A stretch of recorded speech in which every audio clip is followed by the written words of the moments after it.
my dears, and welcome to my channel. As always, I am very happy and grateful that you've chose to spend your time with me, and supporting my channel is really easy. Like the video, leave a comment, subscribe, and click on the notification bell of when you'd like to be notified of when a new video drops. And I hope that you are all doing well, but if not, I do hope things will get better for you soon. But if you want to forget about things for just a little while and join me in meeting the Garden of Enchanted Creatures Tarot. And this deck was created by Cullinane, and it retails for $55, but currently it is sold out. I'm not sure if she's going to reprint the deck or not. You can go to her website, which I will link in the description, and sign up for her newsletter. And she has changed her format on decks. She no longer does mass market decks. I'm not sure if you're aware of her process now, but I'll just go ahead and explain it to you if you are not familiar with it. But she stopped doing mass marketed decks. She now does a pre-order. So she sends out a notification, email, advertises it, and says, hey, I'm going to be doing this deck, and if you would like to order it, gives you the price and everything, and you pre-order it, and then she orders enough to fill those pre-orders and a little bit extras in case there's any damage or to sell in the store. And she will, if there is an expressed desire from a lot of people, she will do a second printing of that deck. So that's basically the way that she's been doing it since she stopped doing mass market. And I don't blame her, because her decks have been copied and sold for very cheap. And yeah, it's kind of sad that people are doing that nowadays, but it does happen. And currently she has a new deck for $48 called the Magpie Tarot, and if you go to her website, you can check it out, and if it's something for you, you can reserve it and get one of her decks. Okay, so if you're not familiar with her decks by her name, she did the Crow Tarot and a laundry list of other decks. She has been putting out a lot of decks since she became an indie creator. So it would take me probably 10 minutes to read off the list of what she has. So if you want to go to her website, like I said, I'll link it in the description, and you can check out what she does have for sale. All right, so after that, let's get right back to the deck. And the box, it's a large box. It's 7.5 inches height, and across is 5.5, and the width is 1 3/4. And unfortunately, she put these gold. I tried to get them off the best I could. I have a little bit of work to do to get it off, but she basically put these on here when she shipped it out. And then she has this on the back as a thank you to everyone who sent inspiration and encouragement during the creation of this magical little deck. It is because of you these enchanted creatures exist. And she signed it. It's always nice, you know. And so, as you can see, the title is not on the sides. It's pretty much just on the front. Okay. Alright, so the guidebook is just as big as the box. So we will explore this, because there's a lot in this guidebook. She really went over the top with the guidebook. And unfortunately, she did not catch my deck when it was sent out because some of them were, the inserts were ripped. She is sending me another one to replace it, which is very, very lovely for her to do. I really appreciate that. And if you don't like the insert, it is removable if you want to remove it, and it just has the back black. Oh my god, I can't even say that. Black. I can't even finish it. Okay, let's move on. All right. Okay, so the cards are not your average tarot size. As you can see, they are bigger, and the size are 5 inches. Height across is 3.5, and the deck is like 3/4 of an inch.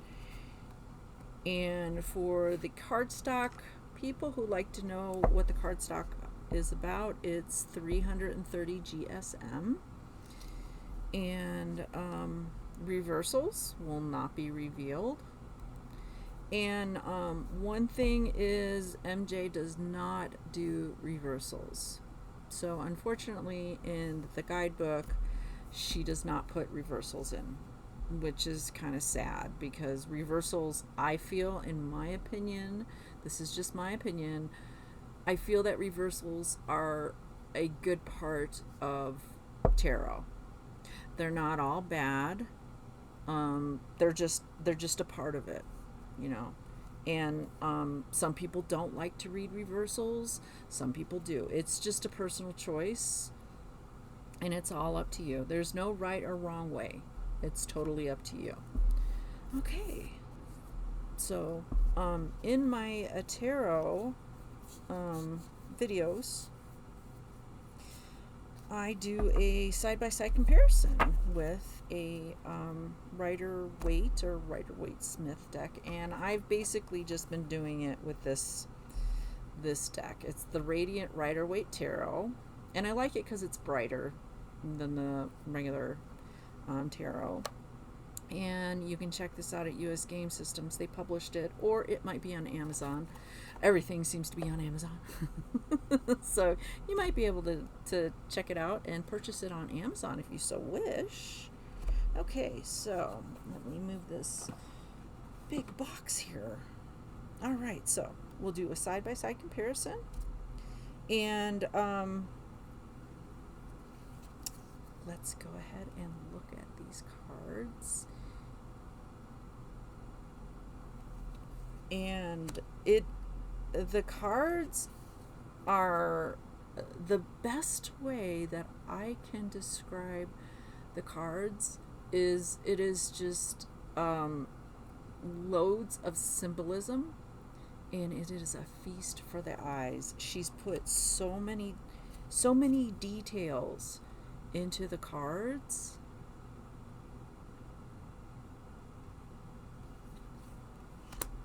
And if you like those types of decks, you're going to love this one, because there's just so much to look at.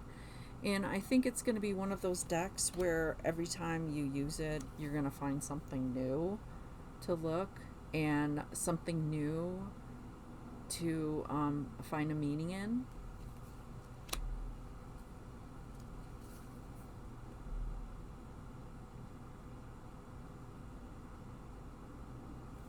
And as you can see, it doesn't have the Roman numerals. It has just regular numbers. And it does have the titles on it. She didn't change the titles of the cards.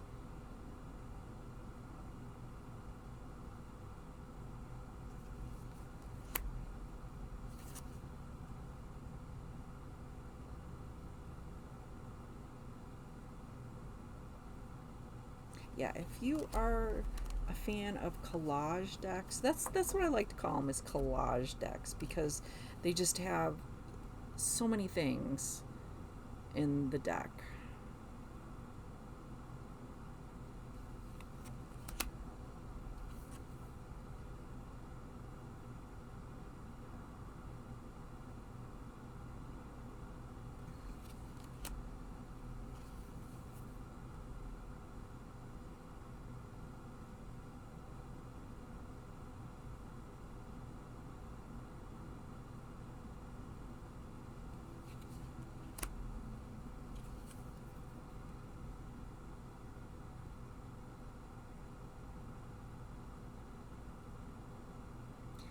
And I think if you do intuitive readings, I, I, I would imagine you might enjoy this deck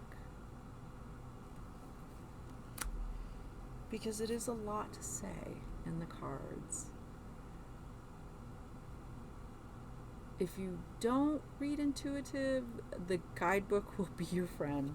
And I really like the guidebook because she does go into depth with the images in the card. And it seems like she's explaining the choices that she made. That's how it comes across with me. But I am a guidebook fangirl. I love guidebooks. The more they put in a guidebook, I love it. I like to explore the why and learn more about the person who created the deck.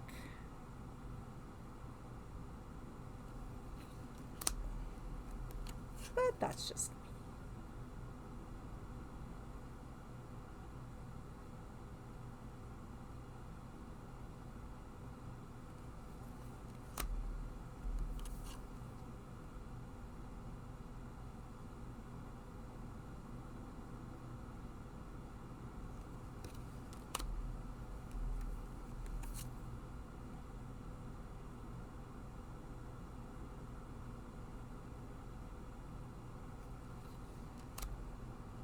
Okay, that is the major arcana.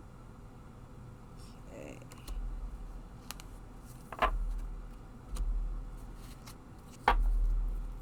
Okay, so next we have the wands.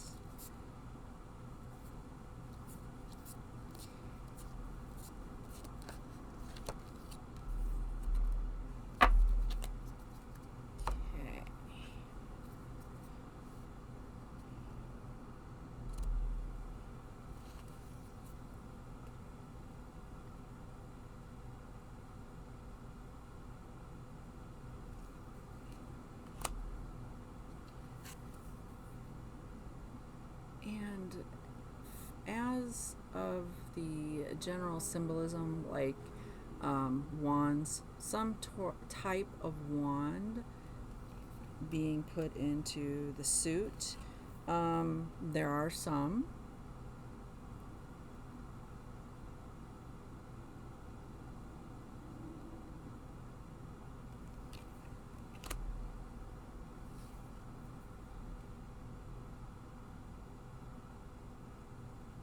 But with the symbolism and the title of the card, I think you can get what she's going for with the card. More of like the essence.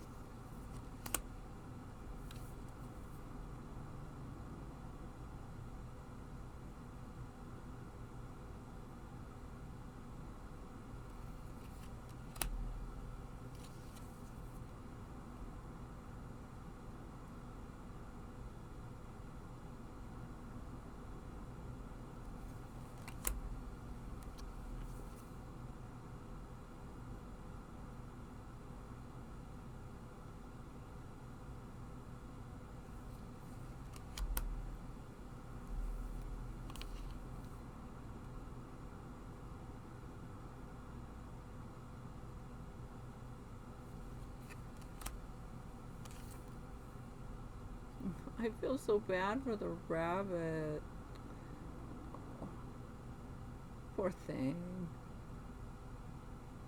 But as you can see, what I was saying, the symbolism,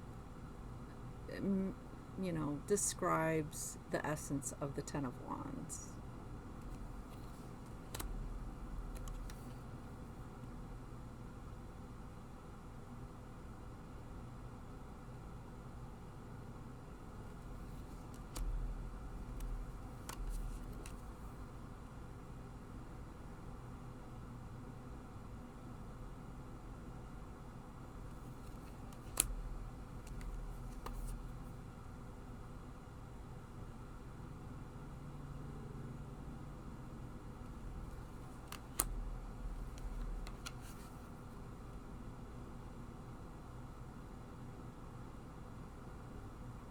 Okay, so that is the arms.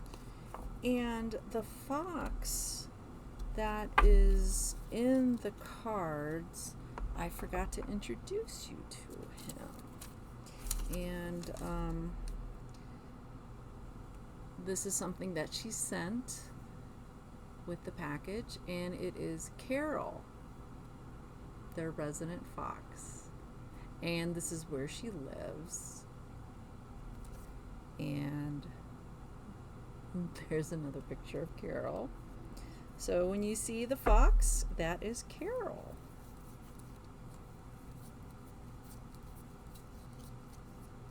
Alright, so next we have the cups.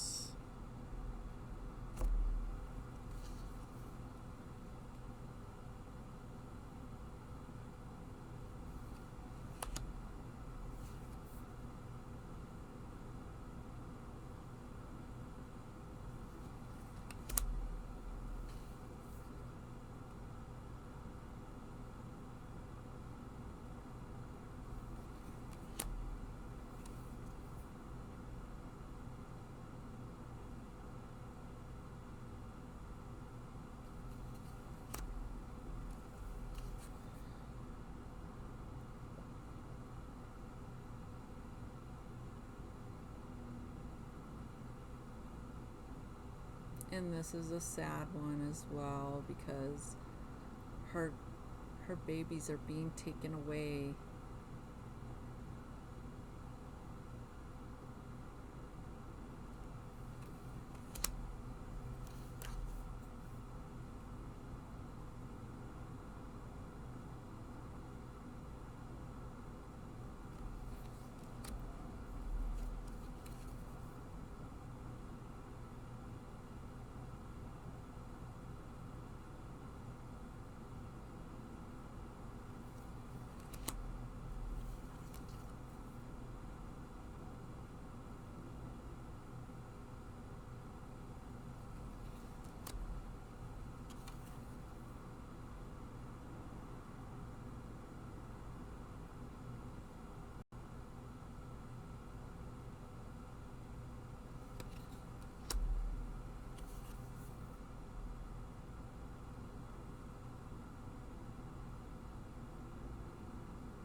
Okay. And next we have the swords.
Okay. And last, we have the Pentacles.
Okay, and that is the deck.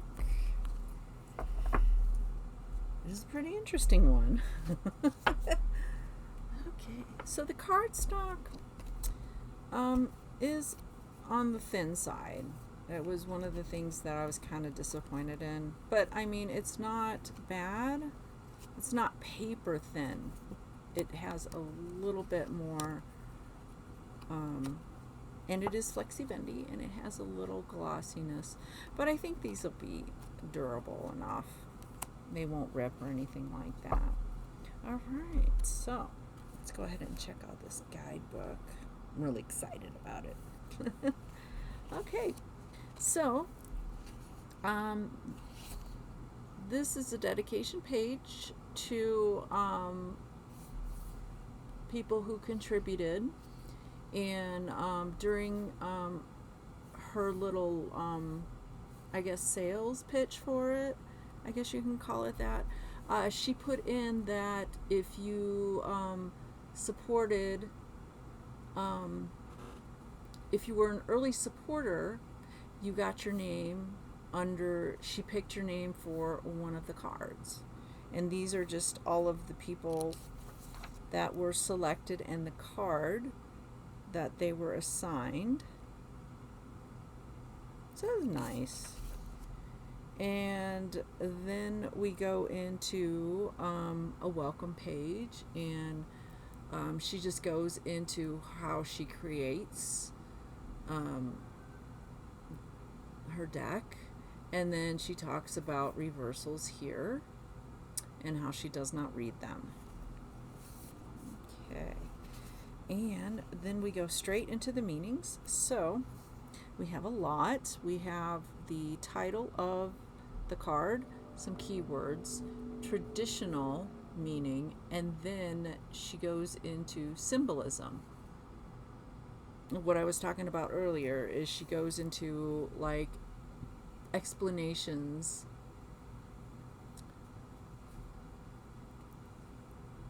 for the choices she made, and then an interpretation is basically her interpretation of the card, and questions you can ask yourself, and you can pause this and read this at your leisure. And basically that's what she does.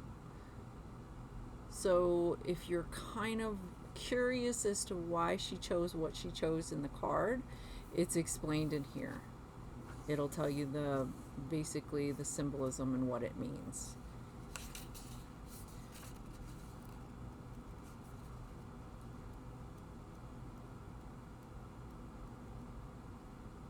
And then we go into the minors, and it's basically the same thing. You have your card title, keywords, traditional meaning, and the symbolism on the card, and an interpretation. Okay. And then we go through the rest of the book, and it just follows that format.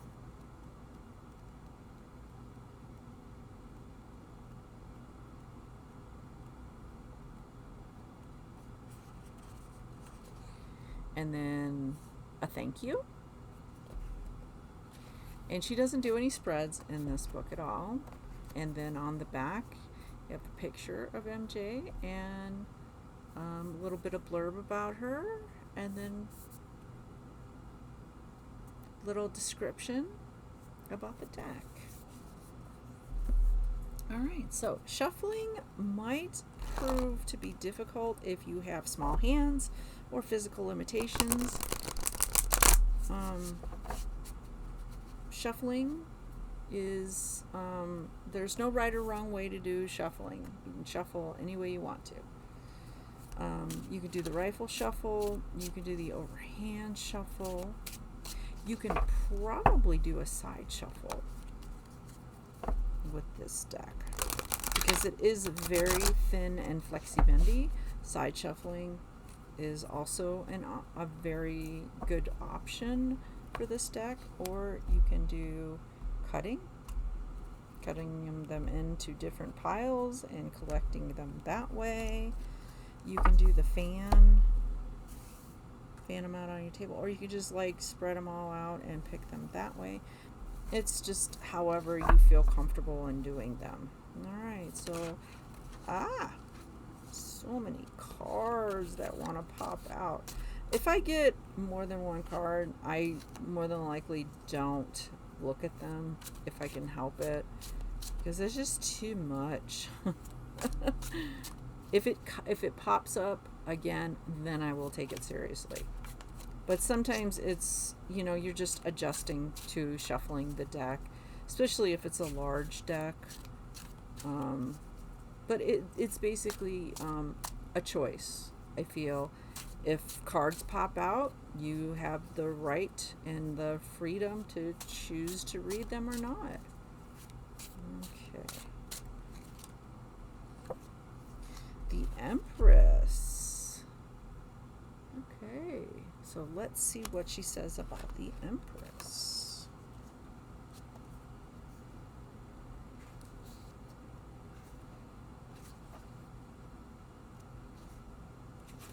Okay, Empress. Keywords: nurturing, abundance, creation, fertility, connection to nature. The traditional meaning: the Empress is the embodiment of fertility, creativity, and nurturing abundance. When she appears, it should feel like a warm hug from the universe. She represents growth of life, ideas, and of love.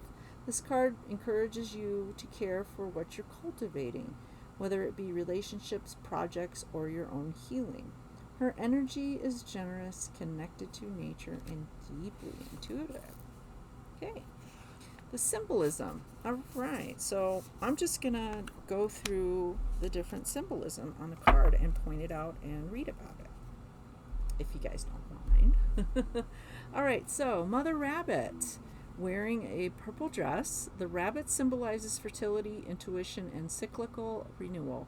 Her purple dress invokes royalty, spiritual wisdom, and inner sovereignty. She's not only a caregiver, she is a wise guide and a protector of what's blooming. And then we have the little ones, the little rabbits playing. These joyful, innocent beings emphasize the Empress's nurturing role. They may represent children, ideas, or any tender energy that's growing with your care. They remind us that creation flourishes in an environment of safety and love. And then we have the sun, the halo behind her head. Radiating light and vitality, the sun symbolizes life force, divine inspiration, and the steady warmth that supports growth. She is a source, not by force, but by presence. And then we're having a picnic by the pond, and strawberries, ripe and sweet, represent sensual pleasure and the enjoyment of life's abundance. The Empress reminds us that nurturing includes savoring joy, not just laboring for it. One paw in the water. Her connection to the pond shows that she's attuned to the emotional realm. She listens not only with logic, but with heart. The Empress knows that intuition and emotion are essential tools for caretaking and growth. And then we have the fish peeking out of the pond, a symbol of wisdom rising from the subconscious. The Empress's stillness makes space for subtle truths to emerge. Insight doesn't always come in a rush. It often surfaces quietly. And then we have a robin bird standing at the edge of the pond, a sign of spring and fresh beginning, as well as a familiar companion from the Fool. The robin connects to cycles and growth. Its presence here reinforces that everything is part of a larger journey. What was once a leap of faith now requires tending. Okay, then we have the white moths fluttering overhead. You will find throughout this deck that this is one of my favorite symbols for transformation, as it creates a nice contrast against all the colors on the card. Their gentle presence suggests that the path to growth often happens in quiet, unseen ways. Trust the process, even when it's unclear. Then we have daffodils lining the water. And in case you haven't noticed, daffodils are one of my favorite flowers as they usher in spring. They are a symbol of potential and of new beginnings. The Empress doesn't initiate the journey, she brings it into full bloom. Then we have the hummingbird drinking from a purple flower. The hummingbird, small but powerful, symbolizes joy, resilience, and presence. It reminds you to savor life's moment by moment. Don't miss the sweetness while waiting for some future reward. Then we have the black panther watching from the shadows. The panther sparks some conversations around the safety of the rabbits on social media. However, I included it because it is a symbol of strength, rebirth, and protection. It suggests that while the Empress is loving, she's also powerful. She will defend what she nurtures. Her energy is gentle, but not weak. Interpretation. The Empress calls you to nurture with intention, to create from a place of love and patience. She is the mother energy, the creative spark that becomes form, and the caretaker who ensures it thrives. What are you currently nurturing in your life, and how are you tending to it? Are you open to receiving the abundance and care you offer to others? What is your life needs more care or protection right now? The Empress represents the creative spirit, the loving, nurturing life, and bringing ideas into full bloom. Her presence invites you to slow down, connect with nature, and find joy in what you're cultivating. She is the reminder that abundance grows where care and intention flow. Wow. Wow. I love this. I really love this deck. the thought and care that she put into this deck, just it blows me away. It really, really does. I'm really happy that I got it. But that's me. All right, so that is all I have for this deck. So let me know what you think of it, and if you have any plans in obtaining this deck. Always interested to know feedback. If it's not your thing, that's totally understandable. Not every deck is for everybody, but if you want to go ahead and share your thoughts on it, I'm always interested, like I've said. And once again, thank you so much for spending your time with me, and I hope that you will join me with another video. But until then, take care and goodbye, my dears.